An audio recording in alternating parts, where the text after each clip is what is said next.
بسم اللہ الرحمن الرحیم۔ کیا نماز میں پہلے سے صورت سوچ کر پڑھنا جائز ہے؟ جی بالکل پڑھ سکتے ہیں۔ پہلے سے سوچ لیں کہ آج میں نے پہلی رکعت میں کون سی صورت پڑھنی ہے، دوسری میں کون سی پڑھنی ہے، کوئی حرج نہیں ہے اس میں۔ جاوید پٹیل انڈیا سے۔ میں 3 بچوں کی شادی ایک ساتھ کر رہا ہوں۔ لوگ کہتے ہیں کہ 3 شادیاں ایک ساتھ نہیں کرنی چاہیے، طلاق ہو جاتی ہے۔ اسلام میں اس کی کیا حقیقت ہے؟ رہنمائی فرمائیں۔ کوئی حقیقت نہیں ہے، البتہ بعض بڑوں نے تجربوں سے ایک بات، یعنی کچھ تجربے ہوتے ہیں نا، اس سے ایک بات ہے کہ بھائی 2 بیٹوں کی شادی جب ایک ساتھ ہوتی ہے نا، تو اس میں ہوتا یہ ہے کہ 2 بہویں ایک ساتھ گھر میں آتی ہیں، تو اب ظاہر ہے دونوں میں ایک جیسی خاصیت نہیں ہوتی، کہ ایک میں کچھ خاص خوبیاں ہوں گی جو دوسری میں نہیں ہیں، تو پھر کیا ہوتا ہے، لوگ کمپیئر کرنا شروع کر دیتے ہیں خاندان والے۔ اچھا یہ دیکھو، یہ تو یہ بھی کرتی ہے، یہ نہیں کرتی، یہ تو ایسی اچھی ہے، یہ ایسی اچھی نہیں ہے، اس کے تو اخلاق کتنے اچھے ہیں، یہ تو اس نے جواب دیا تھا۔ تو ایک ساتھ دونوں بہویں جب گھر میں آتی ہیں نا، تو اس طرح مقابلہ بہت ہوتا ہے، اس کے پھر فسادات سامنے آنا شروع ہوتے ہیں، کیونکہ کہیں بھی 2 لوگ ایک جیسے 100% نہیں ہوتے۔ تھوڑا وقفے وقفے سے جب ہوتی ہے شادی، تو پرانی والی کو تھوڑا بھول جاتے ہیں لوگ، اور پھر نئی والی کو فوکس کر رہے ہوتے ہیں۔ تو شرعی مسئلہ نہیں ہے، بڑے بوڑھوں نے، بزرگوں نے، بزرگ عورتوں نے یہ تجربوں سے یہ چیز دیکھی ہے کہ بھائی 2 ایک ساتھ بہویں جب آتی ہیں تو کمپیئر کیا جاتا ہے، لیکن 3 جب آ جائیں تو میرا خیال ہے پھر اتنا نہیں ہوتا، مقابلے 2 میں چلتے ہیں، 3 میں اتنا نہیں ہوتا مسئلہ۔ یہ تجربے کی بات ہے، اس کا شریعت سے تعلق نہیں ہے۔ تو اسی طرح 2 بیٹیوں کی شادی جب ایک ساتھ ہوتی ہے ایک ہی دن میں 2 بیٹیاں رخصت، تو 2 داماد وہ بھی بالکل ایک جیسے نہیں ہوتے، تو اس میں پھر ایک جو ذرا کم کوالٹی کا داماد ہوگا تو اس کی برائیاں پھر شروع ہو جاتی ہیں۔ یہ تجربے کی بات ہے، اور ویسے بھی آج کل اتنا جوائنٹ فیملی والا سسٹم رہا نہیں ہے، تو ایک داماد ادھر رہتا ہے، دوسرا ادھر رہتا ہے، آنا جانا بھی کم ہوتا ہے آج کل۔ شادی کریں جلدی سے جس طرح ممکن ہو۔ باقی 2 بیٹوں کی ایک ساتھ شادی اور 2 بہویں ایک ہی گھر میں آ رہی ہوں جوائنٹ فیملی میں، اس میں تھوڑے مسائل کا خطرہ ہوتا ہے، اس لحاظ سے جو میں نے آپ کو بتایا کہ لوگ پھر کمپیئر کر رہے ہوتے ہیں۔ اچھا یہ 2 بہنوں سے شادی ہو رہی ہو نا، 2 بھائیوں کی، پھر اتنا مسئلہ نہیں ہوتا، وہ تو 2 بہنیں ایڈجسٹ ہو جاتی ہیں۔ بہرحال کیا بیوی طلاق دے سکتی ہے؟ نہیں بھائی، بیوی طلاق دے نہیں سکتی۔ او بیدہ عقدۃ النکاح، اللہ نے نکاح میں ہاں کرنے کا اختیار تو بیوی کو دیا ہے، واپسی کا بیوی کو اختیار نہیں دیا۔ یہ مسئلہ میں بار بار بیان کر چکا ہوں۔ واپس شوہر طلاق دے گا تو نکاح ختم ہوگا، ادروائز نکاح ختم نہیں ہوگا۔ اور خلا میں بھی ایک ایگریمنٹ ہے، جب تک شوہر اس راضی نہیں ہوگا تو بھی خلا نہیں ہوگا، تو یہ بھی خوب اچھی طرح سمجھ لیں۔ ہاں شوہر اگر ظلم کر رہا ہے، اور اس نوعیت کا ظلم کر رہا ہے جس میں شریعت نے جج کو یہ اختیار دیا کہ وہ نکاح ختم کر سکتا ہے، تو عورت اگر اس نوعیت کا ظلم ثابت کر دے عدالت میں، جیسے بیسک نان نفقہ ہی نہیں دے رہا، وہ قدرت بھی ہے، کما بھی سکتا ہے، پھر بھی نہیں دے رہا، تو یہ تو ضدی ہے، ہر دھرم ہے۔ نکاح ہو گیا، رخصتی پہ آمادہ ہی نہیں ہو رہا، اس کو رخصتی کا اختیار بھی ہے، یعنی طاقت ہے اس کو، اس کے پاس بیوی کو بلا سکتا ہے، نہیں بلا رہا، لٹکا کے چھوڑ دیا اس نے، تو بھائی پھر عورت کورٹ میں کیس کرے گی کہ بھائی یا تو مجھے رکھو، میں رہنے کے لیے تیار ہوں۔ یہ نہیں کہ مجھے علیحدگی چاہیے، نہ، ظلم مجھ پر ہو رہا ہے کہ شوہر مجھے ساتھ رکھنے کے لیے تیار نہیں ہے، تو اس کو یا تو آمادہ کریں، رکھے اپنے ساتھ، نہیں رکھتا تو پھر مجھے چھوڑے، پھر بھی شوہر آمادہ نہ ہو، نہ رکھنے کے لیے نہ چھوڑنے کے لیے، تو پھر کورٹ نکاح ختم کر سکتی ہے۔ تو کچھ مخصوص انواع کے ظلم ہیں، وہ ظلم اگر عورت ثابت کر دے تو پھر اس میں بھی ایسے نہیں ہے کہ جج ایک دم ٹھک کر کے نکاح ختم کر دے، اس میں بھی ایک شرعی پروسیس ہے، اس سے گزرنا پڑے گا۔ آج کل کچھ بھی نہیں ہو رہا، عدالتیں والتیں بس ایسے اٹھا کے خلا کی ڈگریاں پکڑا رہی ہیں، اور بعض مذہبی اسکالر جو علم ہے ہی نہیں بیچاروں کے پاس، پراپر وے میں شریعت کو پڑھا نہیں ہے، وہ انہی ججز کو پروموٹ کر رہے ہیں، ان کے خلوں کو ٹھیک بھی قرار دے رہے ہوتے ہیں۔ اس پر میں پوری ڈیٹیل سے ویڈیو عدالتی خلا پہ ریکارڈ کروا چکا ہوں، وہ دیکھ لیں۔ مفتی صاحب فحش ویڈیوز کی عادت چھوڑنے کا کوئی صحیح طریقہ بتا دیجیے۔ سب سے پہلے نکاح کریں، شادی کریں، کیونکہ جب انسان حلال سے بچتا ہے تو حرام کی طرف جاتا ہے، اور زیادہ شادیاں کریں، عدل کریں ان کے درمیان۔ اللہ تعالیٰ نے مرد میں ڈیزائر زیادہ رکھی ہیں، اس زمانے میں تو زیادہ ضرورت ہے خواتین کو بھی، کیونکہ ان کو رشتے نہیں مل رہے، اور مردوں کو بھی کیونکہ ان کی شہوت کو بڑھانے والے بھڑکانے والے ذرائع بہت زیادہ ہیں، زنا کی طرف بھی بلانے والی چیزیں بہت زیادہ ہیں، تو اس لیے سب سے پہلا حل تو اللہ اس کے رسول نے بتایا، نکاح۔ دوسری بات یہ، بہت سے لوگ شادی کے بعد بھی نہیں چھوڑتے، یہ ٹھڑک ہوتی ہے ان میں، تو کسی شیخ سے باقاعدہ اصلاحی تعلق قائم کریں، تبلیغ میں 4 مہینے کے لیے نکل جائیں، کسی اللہ والے کی صحبت میں بیٹھیں۔ خاص طور پر یہ جو فحش چیزیں دیکھنے کی جن کو عادت پڑی ہے نا، حضرت فیروز میمن صاحب ہیں، حضرت حکیم اختر صاحب رحمہ اللہ تعالیٰ کے اجل خلفاء میں سے ہیں، ان کی صحبت میں جا کے بیٹھیں۔ KPK میں حضرت پیر مختار الدین شاہ صاحب ہیں، ان کی صحبت اختیار کریں، وہاں جا کے رہیں، خانقاہ میں ٹائم گزاریں ان کے ساتھ۔ اور بھی ہمارے مشائخ اکابر بزرگ ہیں، جامع الرشید میں حضرت مولانا قاسم صاحب ہیں، حضرت مفتی رشید احمد صاحب رحمہ اللہ تعالیٰ کے خلیفہ، ان کے سے اصلاحی تعلق قائم کریں۔ میرے شیخ مرشد ہیں حضرت مفتی عبدالرحیم صاحب، لیکن ان کے پاس وقت نہیں ہے، تو وہ جو ہے، ورنہ بڑے اللہ والے بزرگ ہیں، وہ ان کی صحبت اختیار کریں، لیکن کیونکہ اب وہ زیادہ مصروف ہیں تو شاید وہ اپنے مریدوں کو میرا خیال ہے آسانی سے وہ بیعت بھی نہیں کریں گے، کیونکہ وہ ٹائم نہیں دے پاتے تو پھر بیعت بھی نہیں کرتے. تو مولانا قاسم صاحب ہیں، فیروز میمن صاحب ہیں، یہ سارے حضرت مختار الدین شاہ صاحب ہیں، ان لوگوں کی صحبت میں، بزرگوں کی صحبت میں جا کے بیٹھیں، ٹائم گزاریں، تبلیغ میں وقت لگائیں. یہ دوسرا کام ہو گیا. تیسرا کام کیا کرنا ہے؟ جب بھی گناہ ہو جائے اپنے اوپر کوئی سزا متعین کریں، اپنے آپ کو ایسے چھوڑے نہیں. اور یہ ایک دم سے نہیں چھوٹے گا، آہستہ آہستہ یہ گناہ چھوٹے گا. تو لوگ مایوس ہو جاتے ہیں کہ ہم نے تو توبہ کی تھی پھر گناہ ہو گیا ہم سے. آرام آرام سے چھوٹے گا، مایوس نہ ہو اور پیچھے پڑے رہیں کہ میں نے گناہ کو چھوڑنا ضرور ہے. 100 بار اگر توبہ ٹوٹتی ہے تو کوئی بات نہیں، 100 بار توبہ کریں. آپ بار بار توبہ کریں گے، اللہ توبہ قبول کرتے ہوئے نہیں تھکتا، خوب سمجھ لو. آپ توبہ کر کے تھکیں گے، اللہ نہیں تھکے گا.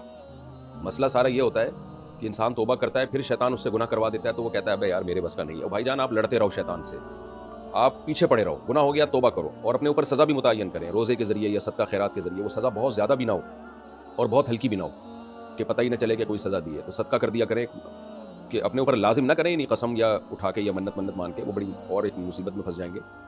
تو عزم کریں پکا کہ اگر مجھ سے یہ گناہ ہوا تو میں اتنی رقم صدقہ کروں گا، یا میں اتنے روزے رکھوں گا، یا میں اتنی رکعت 24 گھنٹے سے پہلے نماز پڑھوں گا. اور پھر وہ بہت زیادہ سزا نہ ہو کہ وہ سزا دینا ہی مصیبت بن جائے آپ کے لیے، اور بہت ہلکی بھی نہ ہو کہ جی میں 5 روپے صدقہ کروں گا. 5 روپے میں کیا ہوتا ہے بھائی؟ تو وہ ہر آدمی کی آمدن اور اس کی صحت اس کے حساب سے مختلف ہے. تو کچھ سزا متعین کریں تو انشاءاللہ یہ گناہ چھوٹ جائے گا. دنیا میں کوئی بیماری ایسی نہیں ہے جس کا اللہ نے علاج نہ رکھا ہو. یہ بھی ایک بیماری ہے، لیکن سیریس ہو جائیں اس کو چھوڑنے میں. مصیبت نوجوانوں کے ساتھ یہ ہے کہ وہ چاہتے ہی نہیں ہے چھوڑنا. گناہ میں جب پڑ جائیں نا تو ان کا ارادہ ہی نہیں کرتے مضبوط. ارادہ کریں، اللہ کی طرف آئیں، نماز روزے میں دل لگائیں. یہ چند چیزیں ہیں جو اختیار کریں. اور پھر چوتھی بات یہ کہ جو ڈاکٹرز ہوتے ہیں نا، سائیکالوجسٹ وغیرہ، ان سے بھی رابطہ کیا جا سکتا ہے، جو صحیح میچور ڈاکٹرز ہوں.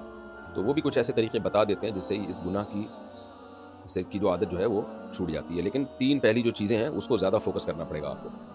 کسی شیخ سے باقاعدہ اصلاحی تعلق، اور یا تبلیغ جماعت میں وقت لگانا، یا بلکہ سب سے پہلے نکاح کرنا. نکاح میں جلدی کریں، 1 سے زیادہ بیویاں رکھیں، ان کے حقوق بھی پورے کریں. اپنے خرچے پہ کریں وہ، لیکن ان کے اپنے حقوق بھی پورے کریں. دوسری بات شیخ سے اصلاحی تعلق، تبلیغ میں وقت. تیسرا گناہ پہ اپنے سزا متعین. اور چوتھا کسی جو نفسیات سے کا علم جاننے والے ڈاکٹرز ہیں ان سے بھی رابطہ کریں.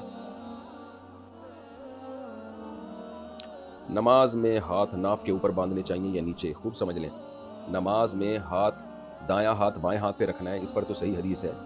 ہاتھ رکھنا کہاں ہے؟ سینے پہ رکھنا ہے، ناف پہ رکھنا ہے، ناف کے اوپر رکھنا ہے، ناف کے نیچے رکھنا ہے. کسی کے پاس کوئی صحیح حدیث نہیں ہے اس میں. مرفوع صحیح حدیث کی بات کر رہا ہوں، یعنی براہ راست نبی صلی اللہ علیہ وسلم سے سند متصل کے ساتھ. کوئی بے غبار حدیث کسی کے پاس بھی نہیں ہے، نہ اہل حدیث کے پاس، نہ حناف کے پاس. تو اب اس میں آثار ہیں، آثار جو صحابہ تابعین کے ہوتے ہیں، تو اور تواتر عملی ہے. تو اس لیے جو متواتر عمل چلتا چلا آ رہا ہے، جو چاروں ائمہ کے ہاں ہیں، وہ کسی نے ناف پر کہا، کسی نے ناف سے تھوڑا سا اوپر کہا. تو یہاں جو جیسے ہمارے اہل حدیث بھائی رکھتے ہیں، تو اس پر تو کوئی روایت بھی موجود نہیں اور عمل بھی موجود نہیں ہے امت کا. یہ ہماری رائے ہے، باقی اس مسئلے میں جھگڑے پھڈے نہ کریں. وہ صحیح ابن خزیمہ کی اہل حدیث حضرات روایت پیش کرتے ہیں سینے پہ ہاتھ باندھنے کی، وہ حالانکہ وہ صحیح ہے نہیں. تو سعودی عرب کے علماء بھی اس کو ضعیف کہتے ہیں. اس میں موقع ملا تو انشاءاللہ ریفرنس کے ساتھ اور ڈیٹیل کے ساتھ کلپ ریکارڈ کروا دوں گا، اور عرب علماء کا بھی حوالہ ڈال دوں گا. کہ تبھی آپ نے ائمہ حرمین کو بھی دیکھا ہوگا کہ سینے پہ ہاتھ نہیں رکھتے وہ لوگ نماز کے دوران. اچھا بھائی، محمد سرفراز انڈیا سے، دجال کے فتنے سے بچنے کے لیے ہمیں سورہ کہف پڑھنے کا حکم ہے، لیکن سورہ کہف میں کہیں دجال کا ذکر نہیں. تو اللہ پاک نے ہمیں جو سورہ کہف پڑھنے کا حکم دیا، اس کے پیچھے وجہ کی وضاحت فرما دیجیے. لیکن سورہ کہف میں اللہ تعالیٰ نے ان چند نوجوانوں کا ذکر کیا ہے جنہوں نے اللہ کی خاطر اپنے علاقے کو چھوڑا، اور اللہ نے ان کی کیسے غیب سے مدد کی کہ 300 سال سے زیادہ عرصہ وہ غار میں سوتے رہے، اور اٹھ کے جب آئے تو پورے حالات چینج ہو چکے تھے. تو اس سے پتہ چلتا ہے کہ اللہ تعالیٰ کسی کی مدد کرنے میں اسباب کا محتاج نہیں ہے. اگر آپ اللہ پہ اعتماد اور کامل توکل کرتے ہیں تو کیسی اللہ نے ان کی مدد کی. تو دجال جب آئے گا نا تو اسباب کی دنیا میں ایسا ہی لگے گا کہ اس سے لڑنا، اس سے مقابلہ کرنا ممکن نہیں ہے. لیکن اس وقت جو لوگ دین پہ ڈٹ جائیں گے، یہ نہیں دیکھیں گے کہ پبلک کدھر کو جا رہی ہے. پبلک تو دجال کی طرف جائے گی. جو پبلک ہوگی نا وہ تو دجال کو فالو کرے گی نا. اس کی طاقتیں، اس کی قدرتیں دیکھ کر جو اللہ نے اس کو دی ہوں گی، متاثر ہوگی اس سے. لیکن جو اصحاب کہف کے جو نوجوان تھے وہ اکثریت سے متاثر نہیں ہوئے، بلکہ انہوں نے حق کے راستے کو فالو کیا. تو ہمیں سورہ کہف میں یہ موٹیویشن ملتی ہے کہ طاقت اور قوت کو نہیں دیکھنا کہ طاقت کا توازن کدھر ہے، پبلک کا توازن کدھر ہے، اس کو نہیں دیکھنا. تم نے حق کو فالو کرنا ہے. تو ظاہر ہے جو لوگ سورہ کہف پڑھیں گے ان کو اس واقعے سے موٹیویشن ملے گی اور حوصلہ ملتا ہے ان کو. تو دوسری بات، اسی صورت میں یعنی ان کو پھر اللہ توفیق دیں گے کہ بھئی یہ حوصلہ دجال کے وقت میں بھی تمہیں ملے گا۔ دوسرا اس میں اللہ نے حضرت ذوالقرنین کا واقعہ بیان کیا ہے کہ کیسے انہوں نے مشرق مغرب شمال جنوب میں اللہ کے دین کو غالب کیا، اور اللہ نے کیسے ان کی مدد کی۔ ایسی ایسی قوموں کے پاس گئے جن کی زبانیں بھی نہیں جانتے تھے، تو وہاں بھی جا کے انہوں نے اسلام کو دنیا میں غالب کیا۔ تو اللہ کے نام پہ وہ جب پوری دنیا کو فتح کر سکتے ہیں، تو جو دجال کے مقابلے میں مسلمان ہوں گے ان کو بھی یہ بتایا جا رہا ہے کہ اگر تم دین پہ ڈٹ گئے تو شکست دجال کو ہوگی، تمہیں اللہ تعالیٰ غلبہ عطا فرمائیں گے۔ تو حضرت ذوالقرنین کے واقعے سے بھی ہمیں سورہ کہف میں موٹیویشن ملتی ہے۔ پھر اللہ نے اسی صورت میں حضرت موسیٰ علیہ السلام کا اور حضرت خضر علیہ السلام کا بھی واقعہ بیان کیا ہے۔ اس میں بھی اللہ نے کیسی غیبی مدد کی ہے ان یتیم بچوں کے ساتھ، جن کی دیوار کو خضر علیہ السلام نے جا کے ایسے سیدھا کر دیا تاکہ ان کا خزانہ محفوظ ہو۔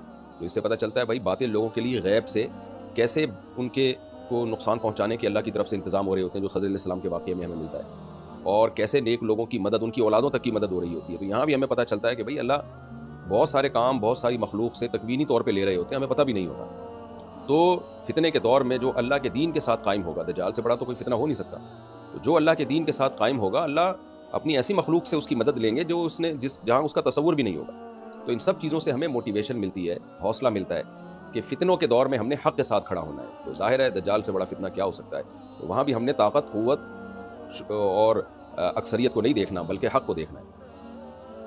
اور دوسری وجہ یہ ہے کہ سورہ کہف پڑھنے کا جو ہمیں حکم دیا گیا، یہ تو علماء نے، یعنی یہ جو ایک حکمتیں ہیں نا اس کی کہ یہ واقعات اس میں پائے جاتے ہیں، اس سے موٹیویشن ملتی ہے۔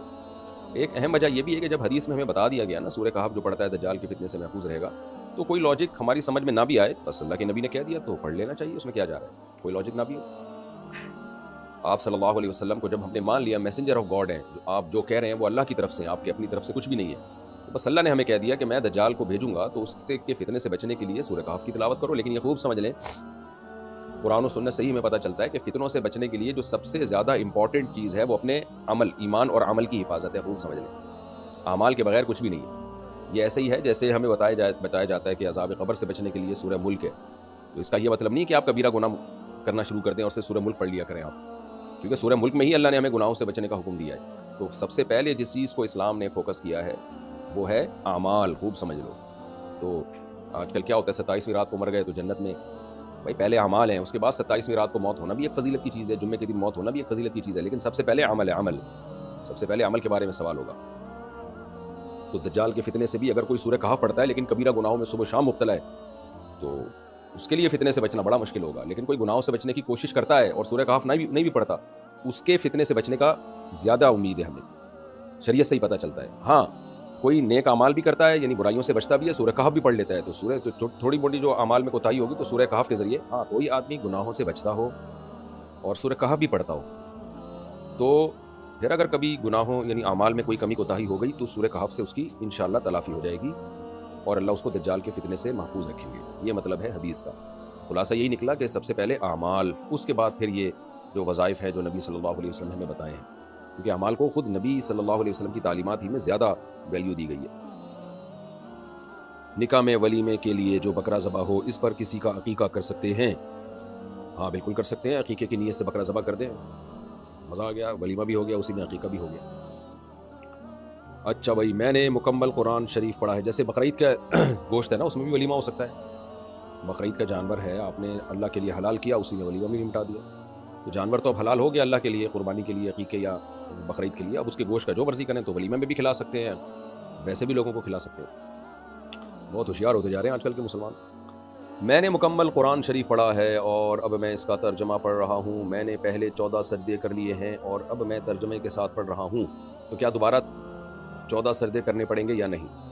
اگر سجدے والی آیت کا لفظ بہ لفظ ترجمہ کرتے ہیں اور صرف پڑھتے نہیں ہیں بلکہ زبان سے ادا بھی کرتے ہیں وہ الفاظ، تو پھر راجح قول یہی ہے کہ پھر سجدہ تلاوت لازم ہو جاتا ہے۔ تو اگر آپ سجدے والی آیت کا دوبارہ ترجمہ کریں گے، زبان سے پڑھیں گے اس کو، صرف ایسے جیسے اسٹڈی کر رہے ہوتے ہیں ایسے نہیں، زبان سے، اور وہ ترجمہ بھی لفظ بہ لفظ ہو، تو پھر سجدہ کر جائے گا۔ کرنے پڑیں گے تو ایسا لگ رہا ہے جیسے کوئی آپ کو کوئی 40 کلو کا ویٹ اٹھانا ہے، آپ نے کرنے پڑیں گے، کیا خوشی خوشی کریں بھائی، سجدے والی آیت پڑھی اور سجدہ کر لیا، تو اتنا ٹائم تھوڑی لگتا ہے اس میں، خوشی خوشی کریں یہ کام، میں کوئی اتنا بڑا مسئلہ نہیں ہے۔ کیا باز کھانا حلال ہے؟ نہیں جناب، باز، شاہین، جس کو شاہین بھی کہا جاتا ہے، اور شکرا ہو گیا، اسی طرح دوسرا پرندہ یہ شکرا، تو یہ سب درندوں کی اس میں آتے ہیں، چیر پھاڑ کر کے کھانے والے جانور ہیں، ان کا کھانا حلال نہیں ہے۔ فوزیہ صاحبہ حیدرآباد سے، کیا عورت اپنے ہونٹوں پر مہندی لگا سکتی ہے؟ لگا سکتی ہے جی. محمد زاہد پنجاب انڈیا سے، میری ایک بہن ہے، اس کا شوہر شراب پیتا ہے، اس نے مکان بیچ کر سب پیسے نشے میں اڑا دیے اور اب وہ کرائے کے گھر پر رہتے ہیں، تو کیا میں اپنی بہن کو زکوٰۃ دے سکتی ہوں؟ اگر اس بہن کے پاس سونا نہیں ہے، کوئی ایسی پراپرٹی نہیں ہے جو استعمال میں نہ آتی ہو، تو دے سکتی ہیں آپ بہن کو. اور سبب یعنی 52.5 تولے چاندی کے برابر رقم بھی ان کے پاس جمع نہیں ہوئی ہے بہن کے پاس، تو زکوٰۃ دے سکتی ہیں بالکل. دینی چاہیے ایسی بہن کو تو بیچاری کو. فیضان صاحب کراچی سے، امام صاحب ظہر کی نماز میں خاموشی کے ساتھ نماز پڑھتے ہیں، تو کیا مقتدیوں کو بھی تلاوت کرنی چاہیے یا خاموش رہنا چاہیے؟ صحیح حدیث میں ہے، ناصر الدین البانی رحمہ اللہ نے اس کو صحیح قرار دیا ہے. کمال کی بات ہے، لوگ البانی رحمہ اللہ نے جب صحیح قرار دے دیا تو اس کو مان لیتے ہیں صحیح ہے، اور مجتہدین نے جب حدیث سے استدلال کر کے اس کو صحیح قرار دے دیا اس کو نہیں مان رہے ہوتے. حیرت کی بات ہے. خیر، تو حدیث کے الفاظ ہے من کان لہ امام فقراءۃ الامام لہ قراءۃ، جس شخص کا کوئی امام ہو، امام کی قراءت مقتدی کے لیے کافی ہے. تو یہ حدیث جہری نمازوں کے بارے میں بھی ہے، سری نمازوں کے بارے میں. حدیث میں فرق نہیں ہے کہ یہ صرف جہری کے بارے میں، سری کے بارے میں نہیں ہے. تو اس لیے اس حدیث کی بیس پر امام جب تلاوت کرے تو مقتدیوں کے لیے وہ تلاوت کافی ہو گئی. اور دوسری حدیث میں جو آتا ہے کہ جو سورہ فاتحہ نہیں پڑھتا اس کی نماز نہیں ہوتی، تو اس حدیث کو جب آپ ملائیں گے تو پتہ چل جائے گا کہ یعنی یہ والی حدیث جو بھی میں نے پڑھی ہے کہ جس کا امام کی قرات مقتدی کے لیے کافی ہے، تو اس حدیث سے پتہ چلتا ہے کہ جب امام نے قرات کر لیا تو مقتدی نے بھی حکمن کر لیا قرات، تو اس کو یہ کہیں گے ہی نہیں کہ اس نے تلاوت نہیں کی ہے، کیونکہ امام مقتدیوں کا نمائندہ ہوتا ہے تلاوت کے باب میں. تو اس لیے اس پر یہ حدیث کا اطلاق نہیں کیا جا سکتا کہ جو قرات نہیں کرتا اس کی نماز نہیں ہوتی. بھائی امام نے جب قرات کر لیا تو مقتدی نے قرات کر لیا. اور اگر آپ پھر بھی اس تفصیل کو نہیں مانتے تو پھر صحیح مسلم کی حدیث کے پورے الفاظ ہیں من لم یقرأ بفاتحۃ الکتاب فصاعد او کما قال، اس طرح کے الفاظ ہیں کہ جو سورہ فاتحہ نہیں پڑھتا اور آگے سورت نہیں ملاتا اس کی نماز نہیں ہوتی. تو پھر آپ پیچھے سورت بھی ملائیں. جب آپ سورت نہیں ملاتے اس میں آپ یہ کہتے ہیں کہ بھئی امام نے جب سورت ملا لی تو مقتدی نے بھی ملا لی، تو اس سے صاف پتہ چلتا ہے کہ امام نے جب فاتحہ پڑھ لی تو مقتدی نے بھی پڑھ لی. محمد دلشاد یو پی انڈیا سے، میرے والد کا انتقال ہو گیا اور دادا دادی کا پہلے ہی انتقال ہو گیا تھا. ہم 6 بھائی اور 4 بہنیں ہیں اور والدین اور والد کی وراثت 5 کروڑ ہے، تو سب کا وراثت میں کیا حصہ ہوگا، کس کو کتنا ملے گا؟ والد کا انتقال ہوا، دادا دادی کا پہلے ہو گیا تھا، تو ظاہر ہے اب والد کے والدین کا حصہ تو گیا، اب رہ گئے 6 بھائی 4 بہنیں والدہ. تو دیکھیں آپ کی وراثت 5 کروڑ ہے نا، اس 5 کروڑ کو آپ نے ڈیوائڈ کرنا ہے 8 سے، تو جو جواب آئے گا وہ حصہ ہوگا آپ کی والدہ کا، یعنی آپ کے والد صاحب کی بیوہ کا. 5 کروڑ کو آپ نے 8 سے ڈیوائڈ کیا، یہ 12.5%، 12.5% نکلتا ہے، تو وہ ہو جائے گا آپ کی والدہ کا. تو والدہ کا حصہ نکالنے کے بعد جو بھی بچ جائے 5 کروڑ میں سے، جب آپ 8واں حصہ نکال کے جو بچے گا، تو آپ ہیں 6 بھائی اور 4 بہنیں، 6 دونی 12، 13، 14، 15، 16، جو بچے اس کو 16 پہ ڈیوائڈ کر دیں. جو جواب آئے وہ ایک بہن کا حصہ ہوگا، اس کا ڈبل بھائی کا حصہ ہوگا. پھر بھی آرام نہ آئے تو قریبی معالج سے رجوع کریں. مطلب یہ کہ پھر بھی اگر جواب سمجھ میں نہ آئے تو کسی قریبی مفتی سے رجوع کریں جو آپ کے علاقے کے قریب رہتے ہیں. میرا خیال سمجھ میں آ گیا ہو. یو پی انڈیا میں بہت سارے مدارس ہیں. محمد فردین حیدرآباد سے، انڈیا سے، حیدرآباد انڈیا، کیا اسلام میں MLM کمپنی یعنی نیٹ ورک مارکیٹنگ بزنس جائز ہے یا نہیں؟ جائز نہیں ہے. اس کے کئی دفعہ میں جواب دے چکا ہوں اور اس کے ناجائز ہونے کی وجہ بھی کئی دفعہ بیان میں کلپ میں بتا چکا ہوں. جائز نہیں ہے یہ. اچھا میرے بھائی تمنا انصاری انڈیا سے، جب عورت نماز پڑھ رہی ہو اور وہاں پر غیر محرم موجود ہوں تو کیا چہرے اور ہتھیلیوں کا پردہ لازم ہے؟ جی بالکل لازم ہے. جوان عورت کے لیے تو پردہ چہرے پہ ڈال کے نماز پڑھیں.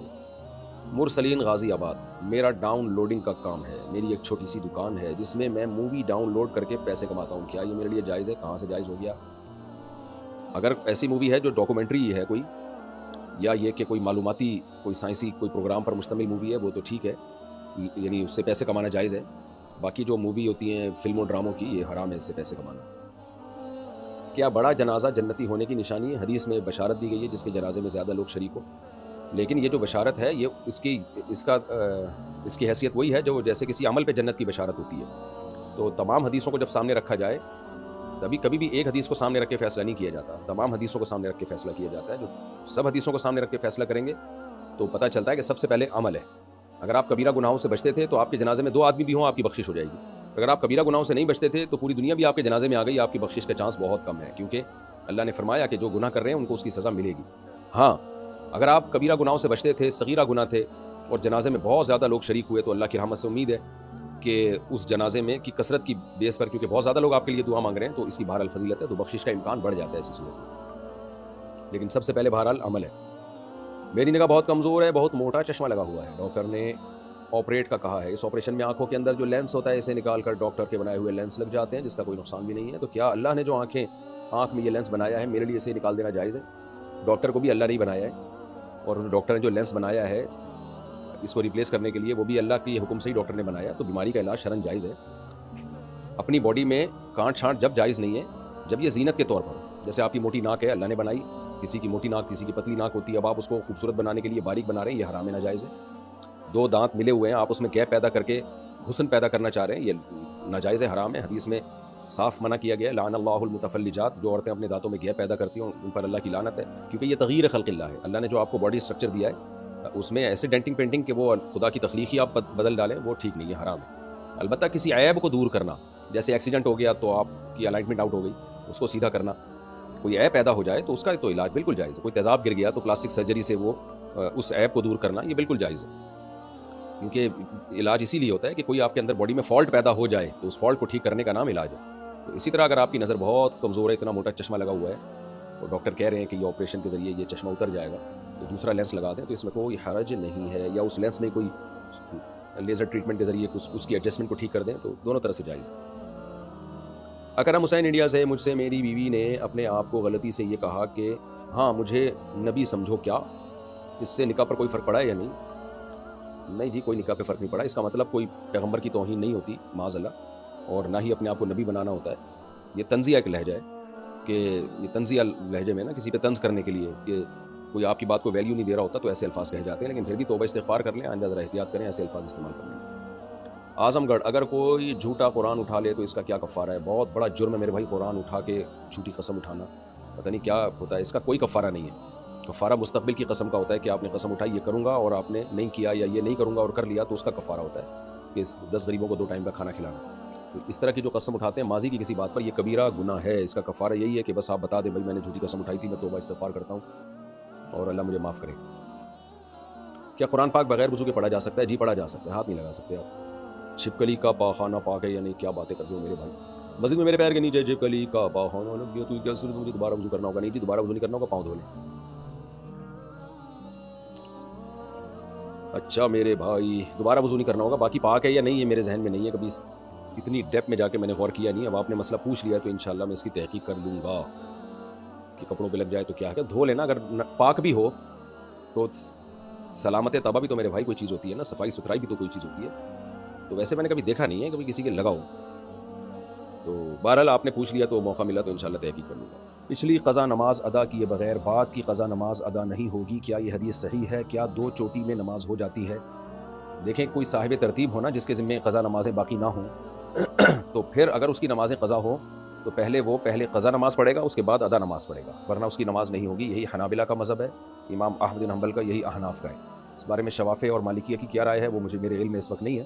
اور ان حضرات کا استدلال غزوہ خندق والی حدیث سے، جس میں آپ صلی اللہ علیہ وسلم کی نمازیں قضا ہوئیں تو آپ نے ترتیب سے ان نمازوں کو لوٹایا ہے کہ پہلے پہلی نماز، پھر اس کے بعد دوسری نماز، پھر تیسری، پھر چوتھی، اس طرح سے آپ صلی اللہ علیہ وسلم نے. تو اس سے پتہ چلتا ہے کہ ترتیب اس میں واجب ہے، کیونکہ نبی صلی اللہ علیہ وسلم کے عمل میں اصل یہی ہے کہ ہمیں حکم دیا گیا ہے کہ لقد کان لکم فی رسول اللہ اسوۃ حسنہ. تو جب تک اس کی مخالفت کی دلیل نہ ہو تو اس حدیث سے ہمیں ترتیب ہی کا پتہ چل رہا ہے، واللہ اعلم. اگر شوہر اپنی بیوی کو یہ کہہ دے کہ میری اجازت کے بغیر گھر سے باہر نکلی تو میری طرف سے طلاق، کیا میں اپنی یہ بات واپس لے سکتا ہوں؟ نہیں، واپس نہیں لے سکتے. آپ یوں کہہ سکتے ہیں کہ تمہیں ہمیشہ کے لیے میری اجازت ہے کہ گھر سے باہر نکل سکتی ہو، تاکہ اجازت کے بغیر نکلنے کا تصور ہی ختم ہو جائے اور پھر کبھی بھی اس سے اجازت سلب بھی نہ کرے. یہی ہو سکتا ہے. دوسرا طریقہ یہ بھی ہو سکتا ہے کہ اگر زندگی میں پہلے کبھی بیوی کو طلاق نہ دی ہو، یعنی پہلے کبھی طلاق نہ دی ہو، تو ہے یہ طریقہ، یہ ہیلا کہ زوجہ کو ایک طلاق بائن دے دیں. طلاق بائن کا مطلب ہے کہ طلاق ایک اور نکاح اس سے ختم ہو جائے اور پھر بیوی عدت پوری گزارے، یعنی 3 مینسز عدت مکمل ہو، اور اس کے بعد پھر آپ بیوی کو یعنی اس کو منع کریں کہ تم نے میری یعنی گھر سے نہیں نکلنا، اور بیوی آپ کی اجازت کے بغیر نکل جائے. جب وہ نکلے گی تو طلاق واقع ہوگی، لیکن ہوگی اس لیے نہیں کہ وہ بیوی نہیں ہے اور عدت بھی ختم ہو چکی ہے، تو وہ قسم پوری ہو جائے گی اور یہ الفاظ ختم ہو جائیں گے. لیکن یہ ہیلا وہاں بتایا جاتا ہے جہاں 3 طلاقوں کو معلق کیا ہو. بعض دفعہ لوگ کہہ دیتے ہیں نا میری اجازت کے بغیر گھر سے نکلے تو 3 طلاقیں. تو اب 3 طلاقیں تو بہرحال ہوں گی جب اجازت کے بغیر گھر سے نکلے. تو 3 طلاقوں کو کالعدم قرار دینے کے لیے پھر یہ تدبیر بتائی جاتی ہے کہ ایک طلاق بائن دے دے، 3 مینسز گزر جائیں، پھر بیوی گھر سے باہر نکلے، قسم پوری ہو جائے گی. طلاقیں اس لیے واقع نہیں ہوں گی کہ یہ بیوی بھی نہیں ہے اور آپ کی معتدہ بھی نہیں ہے، یعنی عدت بھی پوری ہو چکی ہے. تو وہ الفاظ پھر قسم پوری ہو جائے گی، پھر دوبارہ نکاح کریں، پھر اگر وہ بغیر اجازت گھر سے نکلی تو طلاق واقع نہیں ہوگی. لیکن آپ نے تو چونکہ ایک طلاق کا کہا ہے تو یہ اس میں یہ تدبیر کی ضرورت نہیں ہے اور یہ کارگر کوئی فائدہ نہیں ہے اس کا، کیونکہ جب آپ طلاق دیں گے تو ہو ہی جائے گی. بات پیچیدہ ہو گئی. خلاصہ یہ کہ اب کیونکہ ایک طلاق ہے، بیوی اگر آپ کی اجازت کے بغیر گھر سے باہر نکلی تو ایک طلاق بہرحال واقع ہوگی، یہ الفاظ ریورس نہیں ہو سکتے، الا یہ کہ آپ پھر یہ کہہ دیں کہ میں نے تمہیں ہمیشہ کے لیے اجازت دی ہے گھر سے باہر نکلنے کی، اور یہ اجازت کبھی سلب کرے ہی نہیں، اس سے چھینے ہی نہیں، تاکہ جب نکلے اجازت سے ہی نکلے ہو۔ تو منہ سے نا کچھ اچھے الفاظ ادا کر لینے چاہیے میرے بھائی، طلاقوں کو کھیل تماشا نہیں بنانا چاہیے۔ اللہ نے جہاں بھی طلاق کے احکام بیان کیے ہیں، کیا اللہ نے طلاق کے احکام بیان کر کے کہا کہ اللہ کی آیات کو مذاق مت بناؤ، تو کچھ اور دھمکی دے دیتے، یہ کیا ضرورت ہے طلاق کو بیچ میں لانے کی؟ بہت سے لوگ جہالت میں یہ سب کچھ کر رہے ہوتے ہیں۔ سمیر صاحب انڈیا سے، اگر پیشاب کے 1-2 قطرے نکل جائیں تو کیا ناپاک ہو جاتے ہیں؟ اگر وہ پھیلے نہیں ہیں زیادہ شلوار پہ تو وہ ناپاک تو ہوتے ہیں، مگر اس میں نماز ہو جاتی ہے۔ تو ناپاکی اگر پھیل جائے نا 1 درہم کے بقدر، جو ہتھیلی کی گہرائی کے بقدر اتنی ناپاکی پھیل جائے گی تو اس کو ہم کہیں گے کہ معتد بھی ناپاکی ہے، یہ یعنی قلیل مقدار ناپاکی کی معاف ہے، اور اس کی دلیل ہے ما جعل علیکم فی الدین من حرج، کیونکہ اگر بہت معمولی مقدار بھی ناپاکی کی اگر ناپاک ہی سمجھی جائے تو پھر تو ہم جب پیشاب کرتے ہیں معمولی سے چھینٹے اس میں بھی لگ جاتے ہیں، تو کیا شلواریں ہی دھوتے رہیں گے بیٹھ کے؟ تو اس لیے مجتہدین نے اجتہاد کیا ہے کہ بہت معمولی سی اگر نجاست کپڑوں پہ لگی ہو تو وہ اس کو دھونا ضروری نہیں ہے۔ تو اب ایک معتد بھی نجاست ہو، تو معتد بھی نجاست جو ہے، معتد بھی مطلب جو قابل ذکر ہو، تو اس میں ہتھیلی کی گہرائی کے برابر جو نجاست ہے نا، ایک سکہ جو ہوتا ہے عام طور پر، اتنی نجاست اگر لگ گئی تو اس کو دھونا ضروری ہے۔ تو اگر پیشاب کے قطرے نکلے اور اتنا پھیل گئے ہیں تو پھر اس کو دھونا بہرحال ضروری ہے، اور 1-2 قطرے اگر شلوار پہ لگے ہیں تو اس کو دھونا ضروری نہیں ہے، لیکن دھو لیں تو کیا جا رہا ہے، احتیاط پر عمل کریں، دھو لیں، کوئی زیادہ ٹائم تھوڑی لگتا ہے، تھوڑا سا نلکے کے نیچے رکھیں، ہلکا سا رگڑ دیں، بس پاک ہو جائے گا وہ۔ اور اس کے مسئلے کے دلائل کیا ہیں، یہ کسی اور کلپ میں میں ریکارڈ کروا چکا ہوں، سرچ کریں گے تو نکل آئے گا۔ کیا ہاتھ سے جانور کی یا کارٹون کی تصویر بنانا جائز ہے؟ نہیں، جائز نہیں ہے، حرام ہے۔ حافظ حسین برما سے، فرض نماز کے بعد دعا کرنا، ہاں ڈیجیٹل تصویر کی میں بات نہیں کر رہا، جو پرنٹڈ تصویر ہوتی ہے اس کی بات کر رہا ہوں۔ فرض نماز کے بعد دعا کرنا کیسا ہے؟ فرض نماز کے بعد نبی صلی اللہ علیہ وسلم سے جو دعا ثابت ہے وہ وظیفوں کی صورت میں ثابت ہے، متعین کلمات ہیں، تو متعین کلمات ادا کرنے چاہیے، اللہم انت السلام ہے، آیت الکرسی ہے، اس طرح کی کلمات جو ہیں۔